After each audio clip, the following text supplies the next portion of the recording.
Subscribe करें और bell दबाएं ताकि कोई खबर रह न जाए।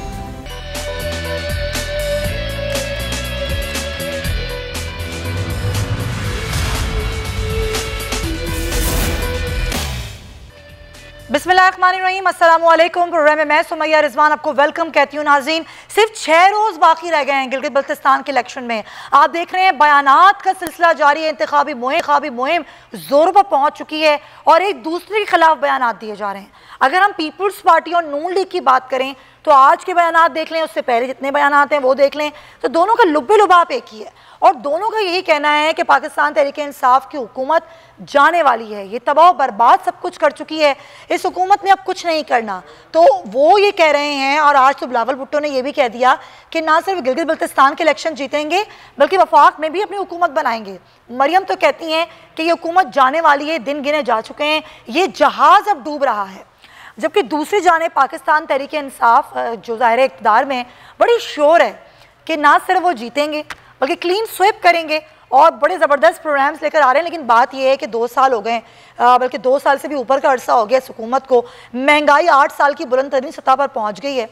अब होने क्या जा रहा है? क्या वाकई वो गिलगित बल्तिस्तान के अवाम जिनके पास वैसे ही ज़ाहिर बहुत सारी महरूमियाँ हैं, ना उनके पास इंफ्रास्ट्रक्चर है, ना उनके पास तालीम की सहूलियात हैं, ना उनके पास सेहत की सहूलियात हैं, ना ही उनके पास जो जदीद दौर हैं, जो तरीके हैं ज़िंदगी के, जो इंटरनेट की सहूलियात होती हैं दीगर, वो भी उनके पास नहीं है। तो किस पर यकीन करने लगे हैं वो, और होने क्या लगा है? सिर्फ बयान की, या फिर ये होगा कि जिसकी हुकूमत होती है वही जीत जाएगी, या फिर वाकई इस बार गिलगित के लोग पाकिस्तान पीपल्स पार्टी पर भरोसा कर लेंगे? ज़रा आगाज़ करते हैं इसी चीज़ से। हमारे मेहमान हमारे साथ मौजूद हैं, कराची स्टूडियोज़ में ज्वाइन कर रहे हैं नज़ीर लगारी साहब, एडिटर इन चीफ़ हैं, सीनियर सहाफ़ी हैं, तज़ियाकार हैं। बहुत शुक्रिया लगारी साहब आपके वक्त का। शौकत बसरा साहब मुझे पाकिस्तान तहरीक-ए-इंसाफ से ज्वाइन कर रहे हैं, बहुत शुक्रिया बसरा साहब आपका भी, और दीगर मेहमान मुझे आगे जाके ज्वाइन कर लेंगे। लगारी साहब, आपको क्या लग रहा है, ये वाकई कुछ तब्दीली होने जा रही है? क्योंकि ये भी तो कहा जा रहा है कि 15 नवंबर के बाद मुल्क के सियासी माहौल में तब्दीली आएगी, तो ये जो नतीजे होंगे इनकी 22 तब्दीली आएगी, या फिर नतीजे जो भी कुछ हों आगे आने वाले 2-3 महीने वाकई नतीजा खेज साबित होंगे मुल्क के लिए? देखिए, रास्ते तो हैं, हालात तो हैं, ये इलेक्शन तो बहरहाल हो जाने हैं, और इतना पहले जो है वो जिस तरह से कैंपेन चलाई गई है तमाम पार्टियों ने, वो भी एक यूनिक चीज़ है। अपोजिशन की पार्टियां तो आई, लेकिन सरकार के साथ आई है। जी हाँ, ये जानते हुए कि वज़रा और बाख्तियार लोग जो हैं जिनके पास मनसब हो वो इंतखाबी मुहिम नहीं चला सकते, उन्होंने इंतखाबी मुहिम चलाई, एक नहीं 2-2 वज़ीर गए। हालांकि इनकी पार्टी में जो नान वज़ीर थे वो भी मौजूद थे। जब एक दिन के लिए पेश होना होता है वज़ीर कानून को कोर्ट में, तो रिज़ाइन कर देते हैं। अगर इंतखाबी मुहिम चलानी थी तो मुराद सईद साहब और अमीनुल्लाह गंडापुर रिज़ाइन कर देते, फिर दोबारा जाकर हल्फ उठा लेते, अगले रोज़ जाकर इंतखाबात के बाद जाते हैं हल्फ उठा लेते। लेकिन ये उन्होंने एक ख़राब रिवायत कायम की है जो इससे पहले नहीं रही है।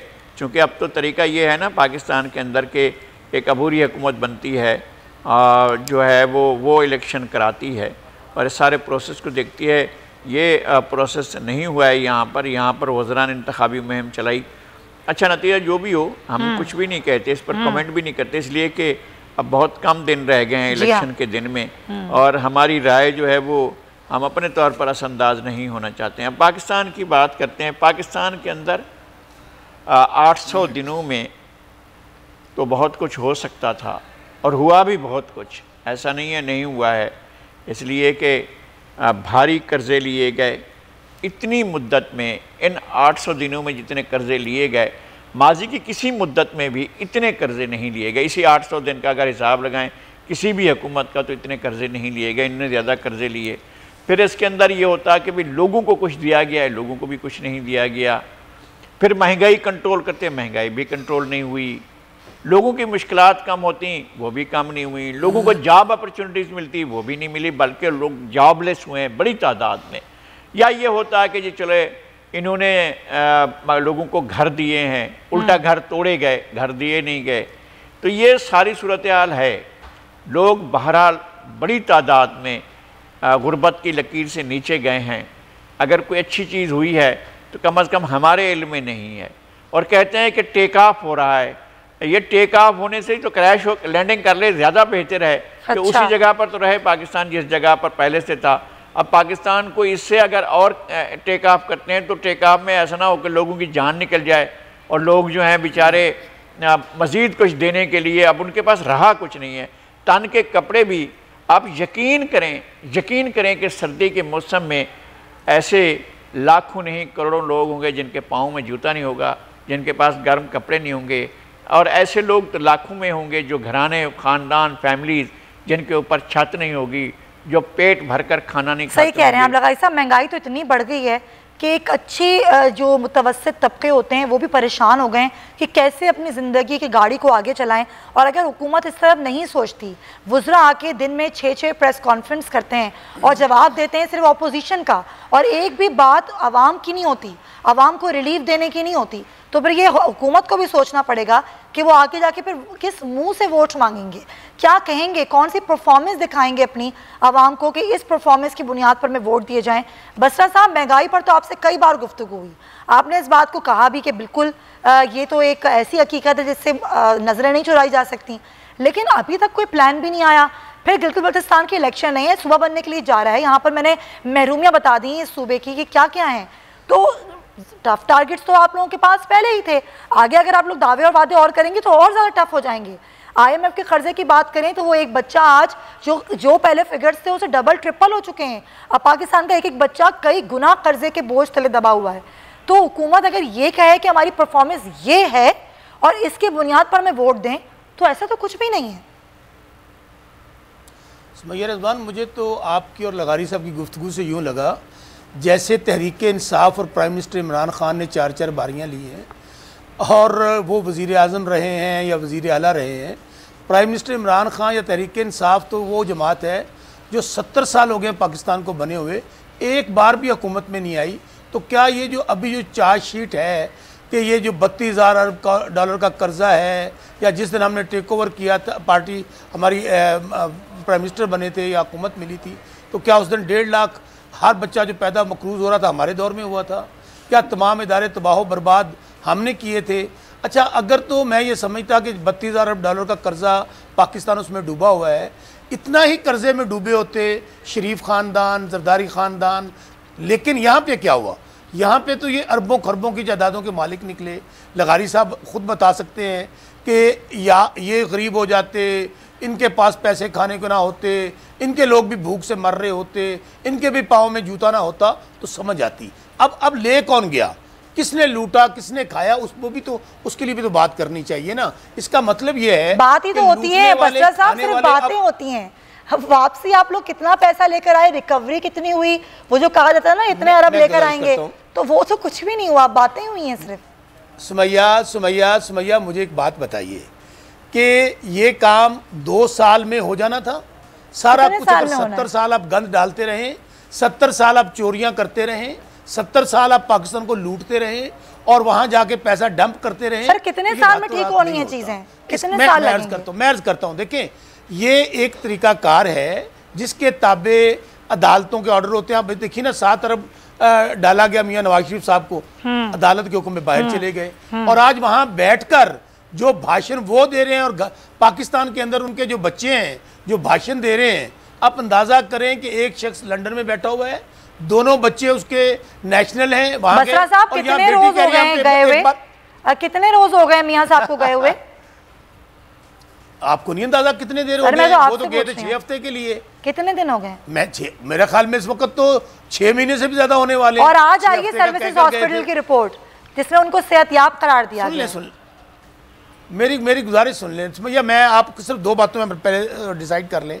आपने कहा गिलगित बल्तिस्तान, हाँ जी। अच्छा, जो लोग कहते ना जेड़ा लाहौर पैड़ा वो दुबई भी पैड़ा तो वो जीबी भी पैड़ा। अच्छा। यानी कि जिन लोगों ने 4-4 बारियां लेकर उन्होंने लाहौर पंजाब का और सिंध का बेड़ा गर्क कर दिया हो, पाकिस्तान का बेड़ा गर्क कर दिया हो, आप चाहते हैं कि एक दफ़ा जीबी वाले उनको दोबारा मौका दें? जीबी में इलेक्शन होने जा रहा है, मैं हमारे भी अपने ज़राए हैं, आपके भी ज़राए होते हैं, इन्होंने अभी इनकी ज़रा रिकॉर्ड पे रखिएगा ये तकारीर जो कह रहे हैं हम जीत रहे हैं, हम लोग हुकूमत बनाएंगे। इंशाल्लाह तहरीक इंसाफ क्लीन स्वीप करेगी, पॉइंट टेकन, हम वहाँ हुकूमत बनाएंगे, पॉइंट क्योंकि इस वक्त होप जो है, जो उम्मीद है, वो लोग इन लोगों को तो आजमा चुके हैं। वो 2008 से 2013 चले आप कह रहे हैं ना आजमा चुके हैं, आप कह रहे हैं ना आजमा चुके हैं, आप लोग क्लीन स्वीप करेंगे, सर कुछ ही दिन रह गए, पता चल जाएगा। पॉइंट टेकन वालों को भी शामिल गुफ्तगू कर लूं मैं और मेहमानों को भी शामिल गुफ्तगू कर लूँ, फिर आपकी तरफ दोबारा आऊंगी। तैमूर तालपुर साहब पाकिस्तान पीपल्स पार्टी से मुझे ज्वाइन कर चुके हैं और पाकिस्तान मुस्लिम लीग नून से कैसर अहमद शेख साहब मेरे साथ मौजूद हैं। कैसर साहब, अभी बसरा साहब कह रहे हैं कि जी आप लोगों ने क्या किया, पहले तो आपकी हुकूमत थी, इतने साल आप लोगों ने गिलगित बल्तिस्तान में हुकूमत की, क्या बना दिया आपने? इससे पहले पाकिस्तान पीपल्स पार्टी की हुकूमत थी, क्या कर दिया पीपल्स पार्टी ने? ये दावे और वादे आप लोग आज कर रहे हैं, इसकी ज़रूरत तो नहीं थी ना, ये करके दिखा दिया होता तो फिर आसान होता वोट मांगना। बसरा साहब से तो जो आप कहेंगे वो कह देंगे, इनका तो कोई, मैंने तो कुछ भी नहीं कहा, कैसर साहब खुद बोल रहे हैं वो। मैं क्यों कहूँगी? नहीं, मैं बसरा साहब की, मैं तो बसरा साहब की बात कर रहा हूँ कि मेरे दोस्त हैं बसरा साहब, ये किसी चीज़ को मानते ही नहीं है। अब मैं खुद गिलगित बल्तिस्तान में, आप बताइए जो सारा सी पैक जी जो रोड बन गए, जो इंफ्रास्ट्रक्चर वहाँ पे बन गया, जो टूरिस्ट इतना किस वजह से जा, अब ये किसी बात को मानेंगे ही नहीं, तो उसका तो कोई हल नहीं है ना किसी के पास। गिलगित बल्तिस्तान में जो तरक्की हुई है पाकिस्तान मुस्लिम लीग के दौर में, इससे पहले तो अननोन। सर साहब मुझे बता देंगे क्या तरक्की हुई है? मैं हैरान हूँ, ये मैंने तो कह दिया ना कि वहाँ जो सुरंगें बनी हैं इतनी और दुश्वार गुजार थी, जो रोड्स बन गए, सर वो तो मासेरा बाईपास पे बना है, असल तो उनको ही चाहिए सी पैक नहीं पूरा गिलगित बल्तिस्तान मैंने खुद पूरा विजिट किया है। सर मैं भी होकर आई हूं, रिसेंटली होकर आई हूं। जो है चाइना नहीं सी पैक वाले इससे पे काम हुआ है।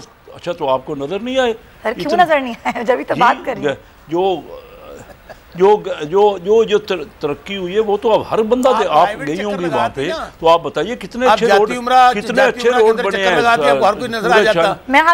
बसरा साहब आप सही कह रहे हैं, मुझे शायद फिर ये बसरा बीच में नहीं बोलो, तो शायद मुझे बसरा बीच में नहीं बोलो, फिर ना आपका प्रोग्राम होगा ना हमारा होगा। आप यार अपनी बात आपकी, हमने तो नहीं, हमें बात तो सुनते ले बसरा साहब, आप बात तो सुन लेना।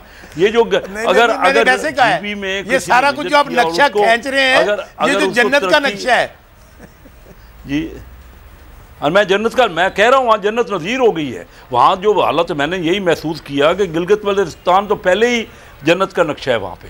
वहाँ 15 के बाद पता चलेगा जब ज़मानतें ज़ब्त होंगी वहाँ पे। आप टूरिस्ट वो अगर आपने इलेक्शन फेयर होने दिए ना वहाँ, क्योंकि हमें तो यही मसला है ना कि हम जो कुछ पिछले 2018 में आपने बसरा साहब किए हैं, अच्छा। अभी भी आपको यकीन नहीं आ रहा कि हार जाओ ऐसा करो, कभी मेरे पास ऐसा करो वोट पड़े हैं। अच्छा ऐसा करो, अच्छा बसरा ऐसा करो, किसी, मैं आपको इनवाइट करता हूँ, आप मेरे प्यारे दोस्त हो ना, आप आओ मेरी कॉन्स्टिट्यूंसी में, वहाँ देख लो, इलेक्शन जीत गया हूँ।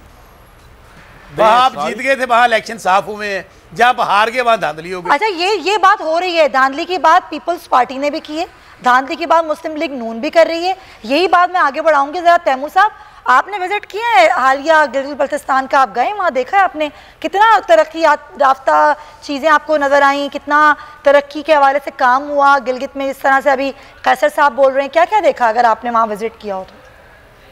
नहीं, अनफॉर्चुनेटली मुझे ये मौका नहीं मिला कि मैं जीबी विजिट कर सकूं, पर इंशाल्लाह ताला जब पाकिस्तान पीपल्स पार्टी की वहाँ पे आप लाड़काना और कराची विजिट कर लें, यहाँ 3 बारियां ली आपने। बसरा साहब बात तो करने दें उनको। बसरा साहब बीच में मत बात। मैंने वैसे कहा है, मैंने कहा तरक्की कराची और लाड़काना में देख ले। क्या आप बीच में क्या इतने अच्छे आदमी, आपको ब्रेक लगती नहीं, आपको ब्रेक लगती नहीं, आपको सर जरा ब्रेक लगाए, हैंड ब्रेक खींचो थोड़ा अपना बसरा साहब। मैंने वैसे कहा, गाड़ी को जरा ठंडा करें सर, ठंडा करें इंशाल्लाह। ठीक है सर, बहुत मौका मिलेगा आपको 15 तारीख के बाद बोलने का सर, बहुत मौका मिलेगा आपको 15 तारीख के बाद बोलने का। जी तैमूर साहब बोलिए।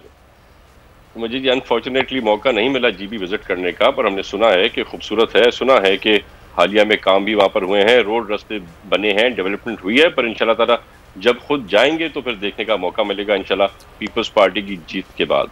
लेकिन खूबसूरत तो है नो डाउट, लेकिन सर ना वहाँ पर रोड्स इस हालत में, आपके लिए सफ़र हो जाता है बहुत दुश्वार। आपको पता है ज़ाहिर लैंड स्लाइडिंग की वजह से अगर रोड बनती भी है तो रह नहीं पाती। जो बात कैसे साहब ने की उस बात को मैं भी सेकंड करूँगी कि CPEC के हवाले से काम तो हुआ है, लेकिन अगर हम वैसे बात करें कि वहाँ पर मौजूद हुकूमत ने कितना काम किया तो वहाँ के अपने लोग जो हैं वो खाइफ नज़र आते हैं। मुस्लिम लीग नून की हुकूमत थी ना ज़ाहिर है, तो वहाँ खाइफ नज़र आते हैं लोग, कहते हैं यहाँ हमें सेहत की सहूलियात नहीं है। अगर यहाँ पे डिलीवरी होती है तो ख़वातीन परेशान होती हैं, सेहत के मराकज़ नहीं बनाए उस तरीके से। तालीम के हवाले से सारे, हालांकि लिटरेसी रेट बहुत हाई है लेकिन उसके बावजूद तालीम के हवाले से उस तरीके से काम नहीं किया गया। इंटरनेट उसकी सहूलत नहीं है वहाँ पर।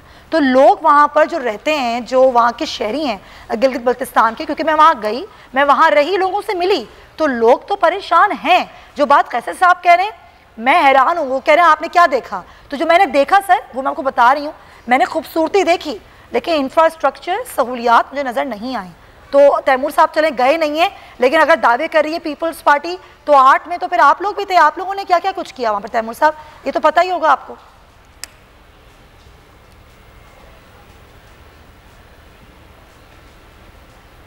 जी तैमूर साहब जी, अच्छा ठीक है इंशाल्लाह ताला, हाँ जी इंशाल्लाह ताला जो पोल्स कह रहे हैं, जो तज्जिया नगार कह रहे हैं कि 51% से ज्यादा लीड है पाकिस्तान पीपल्स पार्टी को। इंशाल्लाह पाकिस्तान पीपल्स पार्टी गवर्नमेंट फॉर्म होगी। अच्छा। तो ये आई एम श्योर इंशाल्लाह ताला, क्योंकि अब चेयरमैन खुद गिलगित बल्तिस्तान में है, वो वहाँ के हालात देख रहे हैं, वहाँ की फैसिलिटीज देख रहे हैं, किस चीज की जरूरत है देख रहे हैं। जी उम्मीद तो यही है कि अब जो जिनको लेके आए थे वो उनसे खुद तंग हैं। अच्छा। उन्होंने देख लिया कि अगर सेलेक्ट भी करना है तो कोई अक्लमंद आदमी को सेलेक्ट करें, ऐसों को सेलेक्ट ना करें कि मुल्क का भी खाना खराब हो जाए, करप्शन भी आपकी हाई स्पीड पे चली जाए। गोया आप भी सिलेक्शन के इंतजार में हैं। जो उनको ना करें, किसी और को करें। मार के आए थे, जो नारा मार के आए थे करप्शन खत्म करने का, तो 170 से लेके 120 पे लेके चले गए हैं। वो लगारी साहब कुछ कह रहे हैं, तैमूर साहब खराब हो गया। तैमूर साहब लगारी साहब कुछ कह रहे हैं आपसे। तैमूर साहब अगर पहले सेलेक्ट किए गए अगर ख़राब थे तो आप भी सेलेक्ट होने के इंतज़ार में हैं क्या?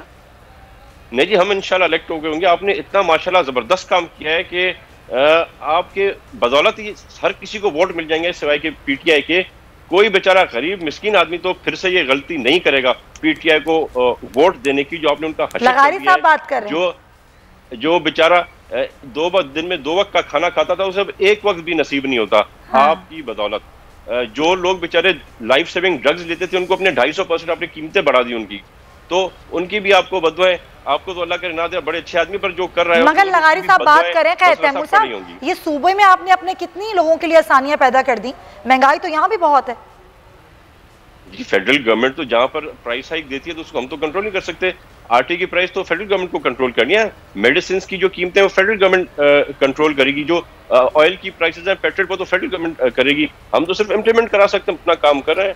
मैं कल भी विजिट पे गया हुआ था, मैंने विजिट किया। लेकिन इदारे तो मौजूद है ना, प्राइस कंट्रोल कमेटियां भी मौजूद हैं, DC भी मौजूद हैं, तो जो काम कर सकता है सूबा या सूबाई हुकूमत वो तो करेगी ना। बिल्कुल कर रहा है और करते रहेंगे। हमने कल भी, अगर मैं आपको लिस्ट बताऊं कि कहाँ कहाँ पर छापे मिले हैं और कहाँ कहाँ पर हमने कितने कितने फाइन इश्यूज किए हैं साउथ डिस्ट्रिक्ट में और वेस्ट डिस्ट्रिक्ट में, क्योंकि मैं खुद वहाँ पर मौजूद था DCs के साथ।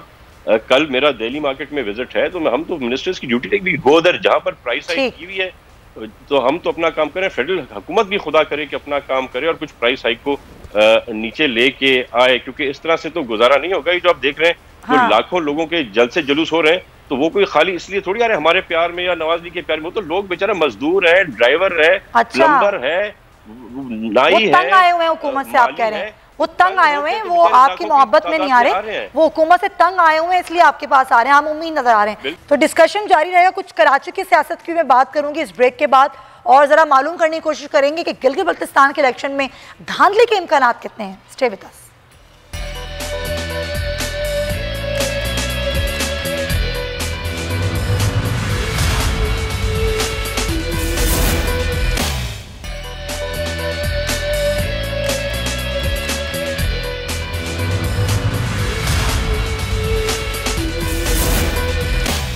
वेलकम बैक टू लगारी साहब। अभी जो हम महंगाई की बात कर रहे थे और ज़ाहिर जो सूरत हाल है वो वाकई अवाम की उसने कमर तोड़ दी है। ये दादो शुमार कह रहे हैं, ये हम अपने पास से नहीं कह रहे, कि जिस तरह अशिया ज़रूरियत की कीमतें बढ़ी हैं, जिस तरह मेडिसिन की कीमतें बढ़ी हैं, ज़ाहिर लोगों का जीना तो दुश्वार हो ही गया है। लेकिन अगर स्पेसिफिकली अगर मैं गिलगित बल्तिस्तान के इलेक्शंस की बात करूँ, जिसमें धांधली की फ़ज़ाएँ भी बुलंद हो रही हैं कि भाई धांधली भी हो सकती है, क्या लग क्या रहा है आपको? नहीं, धांधली तो यूँ शुरू हो गई ना कि वफाकी वज़रा कंपेन चला रहे हैं जो कानून और आइन के मुताबिक कंपेन नहीं चला सकते हैं। कोई भी वज़ीर, किसी ना मुशीर किसी भी इलेक्शन की कंपेन में नहीं जा सकते हैं किसी हलके में। वो आराम से घूम रहे हैं, मुराद सईद साहब भी और अमीन गन्नापुर से। हाँ, वो और जिस तरह की लैंग्वेज इस्तेमाल की जा रही है, यार खुदा का खौफ करें। आखिर कोई अखलाकियात होती है, कोई हमारी एक सोसाइटी है, इसके अंदर बहुत सी चीज़ें परवान चढ़ी हैं। हमारा इतना बड़ा इर्तिका हुआ है सोसाइटी के अंदर, सोसाइटी एक नए अहद में दाखिल हुई है। हम जंगल के दौर से आगे आ चुके हैं, हम वो पत्थर के दौर से आगे आ चुके हैं जब अखलाकियात नहीं होती थी। जो ज़ुबान इस्तेमाल की जा रही होती है, आप वो ज़ुबान का तो कोई तसव्वुर भी नहीं कर सकते।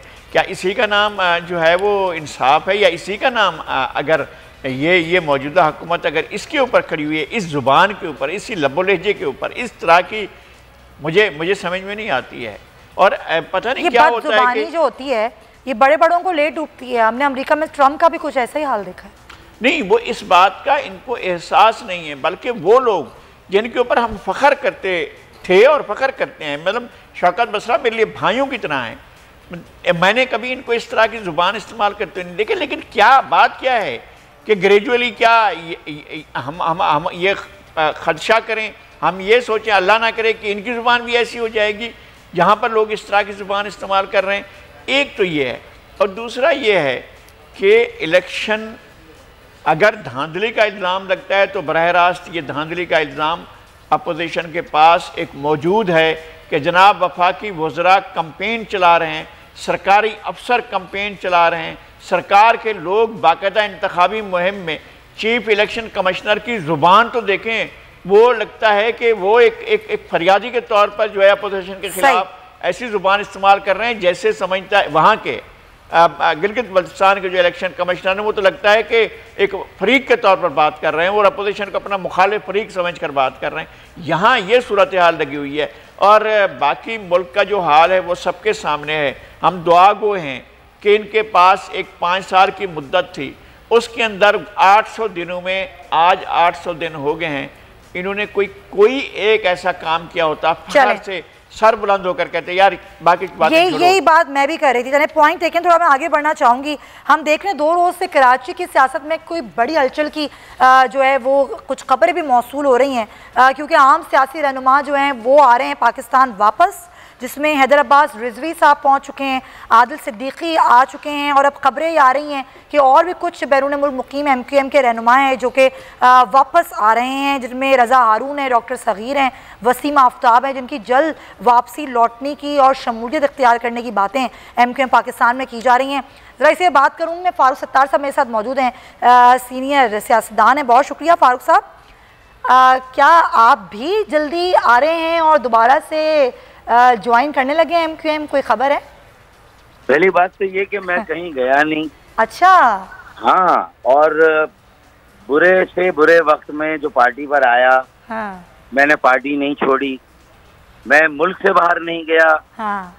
और मैंने कोई नई पार्टी भी नहीं बनाई। इसका मतलब है कि लोग जो इस वक्त MQM पर काबिज हैं, लेकिन उन्हें बुरा लगेगा, लेकिन मैं तो यही कहूँगा। अच्छा। तो उन्होंने अपनी तरफ से मुझे अलग कर दिया, लेकिन मैंने कभी नहीं समझा कि मैं MQM से अलग नहीं। तो आप कोई राबता करेंगे? आप तो नहीं समझते ना, आप तो नहीं समझते। अगर उन्होंने किया तो कोई बातचीत करेंगे, या फिर अगर उन्होंने आपको बुलावा भेजा कि वापस आ जाएं फारूक भाई, तो क्या होगा फारूक भाई का जवाब? देखिए, फारूक भाई को जिस वजह से अलग किया या फारूक भाई को अलग होना पड़ा, तो उसमें जो खराबी बिगाड़ जिसकी वजह से आज MQM पाकिस्तान कहाँ थी और आज कहाँ आ गई, एक तो, और फिर इन 2 सालों में भी जो इनेताक हुआ, जो बल्दियाती कारकर्दगी कराची और हैदराबाद की रही, हाँ। और ओवरऑल हुकूमत में जाने के बाद भी जहाँ नज़ीर लगारी साहब ओवरऑल PTI के 800 दिनों का मवाखिजा कर रहे हैं, हाँ। तो उसमें फिर MQM भी तो बराबर की शरीकी हो गई ना,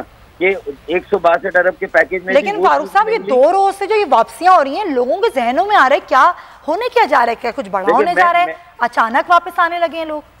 मैं एक इसमें बात, मैं जो मेरी इंटरप्रिटेशन है वो ये है कि अगर एमकेएम के जो भी अच्छे चेहरे, देखें आइडियली तो कोई भी नहीं है जिसमें कोई कमी बेशी ना हो, खराबी ना हो, गलतियां तो सबने की है ना। देखें अब अगर उसमें कुछ ऐसे चेहरे हैं, कुछ ऐसे लोग हैं जिन्होंने कम से कम अपनी तरफ से अच्छा किया, माजी में अच्छा करने की कोशिश की, और उनसे आगे भी उम्मीद हो सकती है कि जिनका महाजरों पे खास तौर पर कराची की तमाम कौमियतों का वो एतमाद उन्हें वो हासिल कर सके।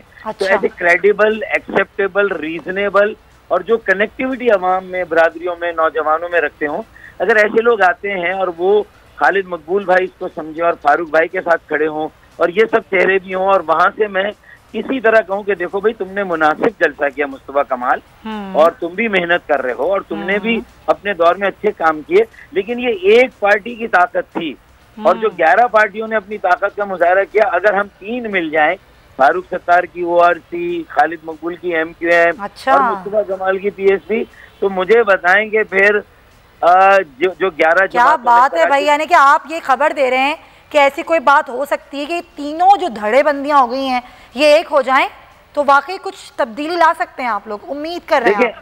देखें थोड़ा सा मुस्तफा का जो रवैया रहा, जिस तरह का एग्रेसिव स्टाइल रहा, थोड़ा उनका टेम्परामेंट रहा, लेकिन ये तो खामियां हो सकती है ना, लेकिन अच्छाइयां तो हर इंसान में होती है। और इस शहर के साथ एक वाबस्तगी थी, तो मैं एमक्यूएम वालों को कन्विंस करूंगा कि 1 लाख सवा लाख का वोट बैंक भी आपका जाया ना हो, जो 2018 में उनकी तरफ चला गया था। वोट तो मिले ना उन्हें। अब एमक्यूएम के बहुत सारे लोगों को बहुत ज्यादा इख्तलाफ है मुस्तफा कमाल से, बहुत ज्यादा, बहुत ही ज्यादा, लेकिन मैं ये देख रहा हूँ कि इस सारी लड़ाई में जो सौतेली माँ और उससे जो बदतर सुलूक पीपल्स पार्टी 12 सालों से कर रही थी और जो मौज हो गई उसकी इन 2-3 सालों में जब से एमक्यूएम में हिस्से बकरे हुए, तो ये एक वेकअप कॉल है कि 11 जमातों ने कराची का जिक्र नहीं किया, कराची में जलसा किया और उर्दू जबान को भी गालियां दी। कितने शर्म की बात है। तो अब उर्दू बोलने वालों को और कराची के, चलें फिर अच्छी बात है अगर ऐसा कोई एहसास हुआ है और आप लोग ये सोचते हैं तो देखते हैं कि क्या कुछ कर पाते हैं जो पहले नहीं कर पाए। बहुत शुक्रिया आपका। मैंने नाम दिया सिंध अर्बन नेशनल अलायंस या सिंध अर्बन कौमी मूवमेंट। चलें, ये एक ऐसा अलायंस बनना चाहिए, ये आपकी तजवीज़ है और आप इस पर बात भी करेंगे। बहुत शुक्रिया फारूक साहब, आपके वक्त का बहुत शुक्रिया। बसरा साहब, ये इत्यादी हैं एमक्यूएम वाले आपके, और ज़ाहिर है अभी जो मीटिंग हुई थी वज़ीर आज़म से तमाम इत्यादियों ने बड़े गिले शिकवे किए, जिसमें एमक्यूएम के भी शिकवे थे और एमक्यूएम के कुछ मुतालबात भी थे, कुछ तहफ़्फ़ुज़ात भी थे। बात यह है कि जो आप लोगों की परफॉर्मेंस है, ज़ाहिर है उससे तो आपके इत्यादी भी खुश नहीं हैं। आप खुद, अगर मैं आपकी बात करूँ तो आप भी अपने हल्के में ज़ाहिर जवाबदेह होते हैं, तो ज़रा बात करें ना वज़ीर आज़म से इस बात पर कि क्या पॉलिसीज़ हैं। ये नेपरा बिजली बढ़ाए चला जाता है, ये महंगाई बढ़ती चली जा रही है, लोगों के लिए जीना मुश्किल हो गया। सुमैया रिजवान, इसमें तो कोई दो राय नहीं है कि इश्यूज़ हैं, मसाइल हैं। उसका वजह ये बेसिक रीज़न क्या है कि वसाइल नहीं है। वसाइल को बेदर्दी से लूटा गया 70 साल के अंदर, खा वो अमराना द्वार थे या दूसरे 4-4 बारियों वाली पार्टियाँ थी। और उसके लिए हमारे लिए सबसे बड़ा जो इस वक्त परेशानी का मामला है, मैं उसको कोई एफेंड बट नहीं है, कोई अगर मगर लेकर नहीं है, वो महंगाई और महंगाई है। ये लोग जो हैं, ये भानवती का कुनबा जो इकट्ठा हुआ है, अभी डॉक्टर फारूक सत्तार साहब जो बात कर रहे थे, कराची में 12-12 साल 3-3 बारियां लेने के बाद वो तब्दीली नहीं ला सके और जीबी में जाके कह रहे हैं कि हम उसको जन्नत बेनज़ीर बना देंगे। और इसके लिए हम इंशाल्लाह कोशिश कर रहे हैं। बाकी इत्तेहादों के अंदर मसाइल आते रहते हैं, तो वो हमारे में जम तो नहीं हो गए ना, उनका अपना मंशूर है, अपनी पार्टियां, वो हमारे साथ अलायंस के तौर पर आए हैं। लेकिन एक बात मैं आपको अर्ज करूं, जो आप बात कर रहे थे ना गिलगित बल्तिस्तान के हवाले से, सुमैया 2008 से लेकर 2013 तक हुकूमत किसकी थी? पीपल्स पार्टी की। जब मुस्लिम अगला इलेक्शन हुआ 2013 वाला, लगारी साहब जरा इस पर एनालिसिस दीजिएगा, पीपल्स पार्टी क्लीन बोल्ड हो गई, टोटल 3 सीटें ली पीपल्स पार्टी ने और मुस्लिम लीग नून आ गई। अच्छा, उस वक्त बड़ा शोर, धांधली हो गई, हमारे खिलाफ वोट चोरी हो गए।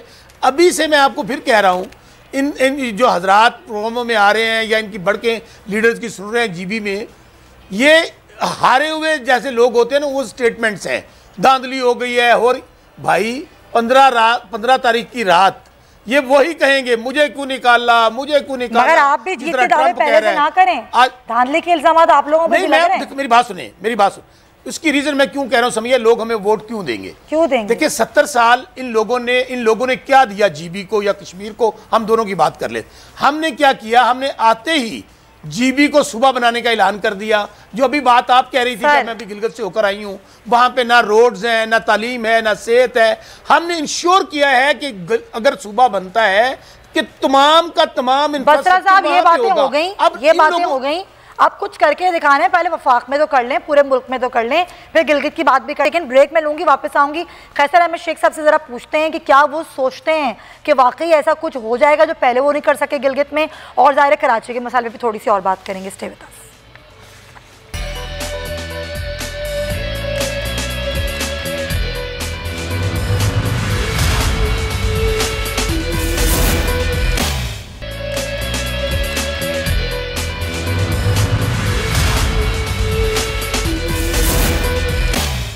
Welcome back to the show. Qaiser साहब, क्योंकि आप भी कराची में ही रहते हैं, आप यहाँ के शहरी हैं, आप यहाँ के मसाइल समझते हैं। इस शहर में बारिश हो जाए, पानी खड़ा हो जाए, निकालने वाला कोई नहीं होता, कचरा जमा हो जाए, उठाने वाला कोई नहीं होता। कराची की सड़कें टूटी फूटी बनती नहीं हैं। यहाँ पर हर कोई कहता है कि हमारा काम नहीं है।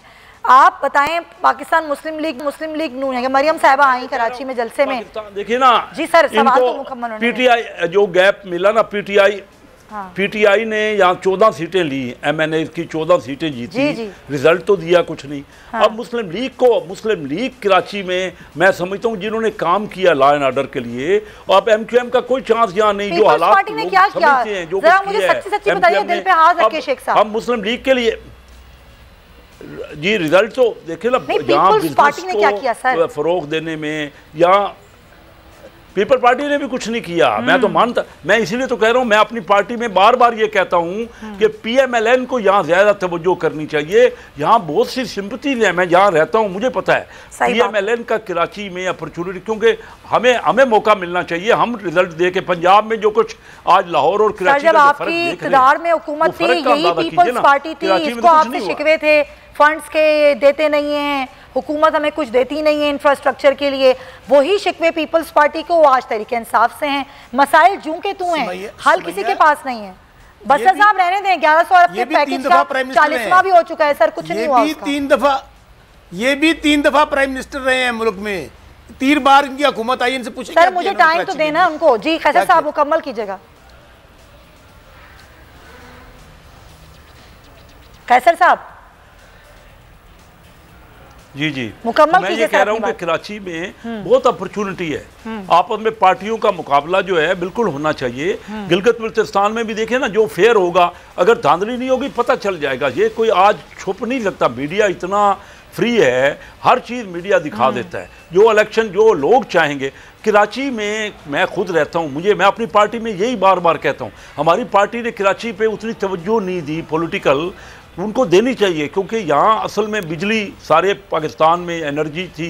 तो ये तो बड़ी अलमिया की बात है ना कि ज़ाहिर आप भी कराची में रहते हैं, हमें पता है यहाँ पर किसी ने कुछ नहीं किया। तमाम मेहमानों का बहुत शुक्रिया, लगारी साहब आपका, तैमूर तालपुर साहब, बसरा साहब और कैसर अहमद शेख साहब। इंशाल्लाह आप लोगों से कल मुलाकात होगी अगले प्रोग्राम में। अपना बहुत ख्याल रखिएगा। अल्लाह हाफ़िज़।